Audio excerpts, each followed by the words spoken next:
बिस्मिल्लाहिर्रहमानिर्रहीम। अस्सलाम वालेकुम दोस्तों, उम्मीद है आप सब खैरियत से होंगे। आज हम मौजूद है खैबर पख्तूनख्वा के मशहूर और जायकों के शहर बनू में, और आज हम आपको बनू के मशहूर बीफ पुलाव का असल जायका दिखाने जा रहे हैं, जो सिर्फ खाया नहीं जाता बल्कि याद रखा जाता है। यूं तो बनू में बीफ पुलाव की बेशुमार दुकानें हैं और माशाल्लाह हर एक का जायका अपनी जगह लाजवाब है, लेकिन आज हम आए हैं बनू के कदीम टांची बाजार में, जहां एक छोटी सी दुकान दहाइयों से बनू बीफ पुलाव की असल रिवायत को जिंदा रखे हुए हैं। मेरे साथ मौजूद ये बाबा ज़ैनुल्लाह बाबा है, जिन्होंने अपनी जवानी इसी दुकान में गुजारी और आज वही जवानी बुढ़ापे में बदल चुकी है, जबकि अब उनकी औलाद इस कारोबार को इसी मेहनत, ईमानदारी और जायके के साथ आगे बढ़ा रही है।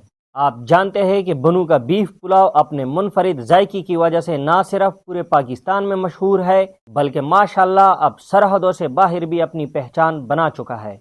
मगर इस जायके की असल बुनियाद यही मिट्टी है, जहां आज हम मौजूद हैं। अगरचे ज़ैनुल्लाह बाबा की दुकान छोटी सी है, लेकिन दिल बहुत बड़ा है।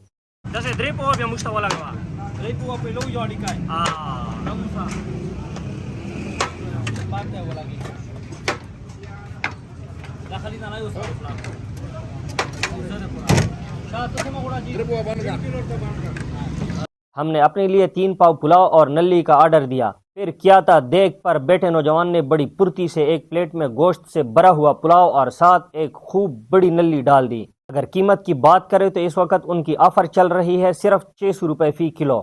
जब हमने खाना शुरू किया तो पहला लुकमा ही असल जायके की गवाही दे रहा था।